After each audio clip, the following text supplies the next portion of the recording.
Soalan saya ialah, apakah kerajaan berhasrat untuk meliti semua akaun offshore bagi mencari ketelusan dana yang diterima dan penyaluran dana tersebut, termasuk juga dana politik di luar negara yang disumbang kepada parti-parti politik di Malaysia? Terima kasih.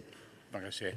Terima kasih dan saya hargai jaminan Yang Berhormat Kubang Krian kerana isu ini sebenarnya isu yang menyentuh kepentingan negara seluruhannya, dan untuk penjelasan Yang Berhormat, jumlah daripada laporan GFI dulu sehinggalah Pandora Papers dari Malaysia itu agak tinggi ketimbang jumlah penduduk dan kedudukan ekonomi.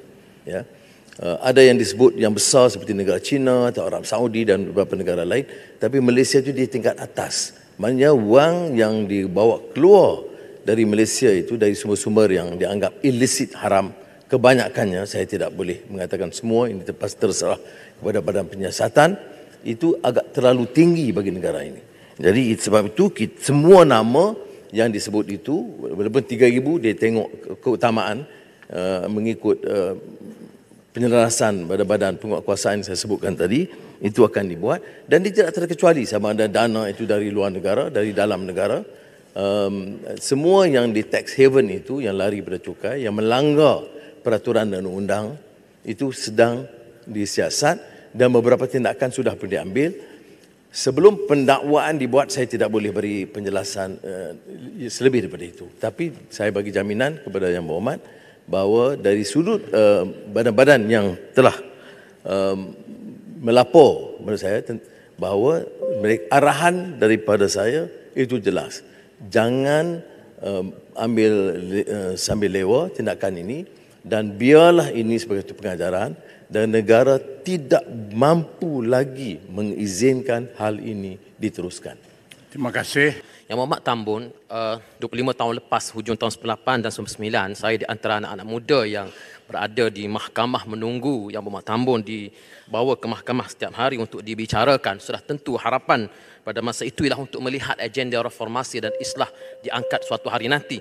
Cuma persoalan di sini, saya mohon maaf kepada Yang Berhormat Bagan Datuk, tidak ada personal, cuma persoalan saya, apakah melantik anggota pentadbiran di peringkat tertinggi daripada kalangan yang didakwa kes pecah amanah tidak menjejaskan agenda madani yang diwar-warkan? Jika dikatakan bahawa untuk mengukuhkan kerajaan, tidakkah kita diberitahu bahawa kerajaan yang dibentuk ini ialah titah tuanku dan tidak mungkin akan berlaku penarikan dari kerajaan kerana ia titah tuanku, tidak perlu diikat dengan sebarang jawatan? Jika dikatakan tidak ada campur tangan politik nanti, namun tidakkah secara logik pelantikan ini akan pengaruhi keputusan dan pembicaraan di mahkamah? Terima kasih. Saya benar-benar untuk minta pencerahan Yang Berhormat Tambun. Terima kasih. Pertama, tindakan tidak boleh diambil berdasarkan pendakwaan sebelum penghakiman. Ini pernah disebut oleh YB Marang dalam kenyataan cakap tegas pada ketika itu. Keduanya hari ini umpamanya ada ahli Yang Berhormat yang didakwa. Apakah perlu dia letak jawatan semua kedudukan dalam parti? Tentunya jawapannya belum dan tidak. Jadi begitu juga pendirian saya dalam kes ini. Apa yang saya lakukan ialah memaklum kepada Peguam Negara, kepada Ketua Hakim Negara, bahawa negara ini mesti tegak atas prinsip negara hukum. Saya tidak mahu menghukum sebelum mahkamah. Proses mahkamah yang telus dan bebas.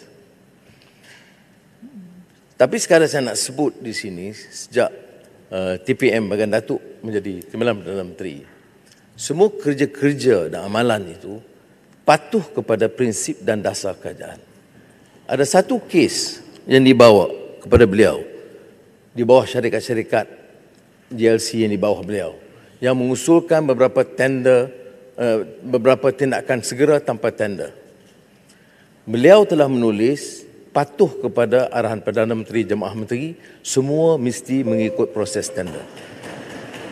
Beliau ini kali pertama saya sebut, saya tidak maklum kepada beliau. Jadi saya beri jaminan kepada Yang Berhormat, saya tidak ada hasrat ganggu proses ini. Cuma persepsi mungkin tepat yang disebut oleh saudara Yang Muhammad Pasir Mas.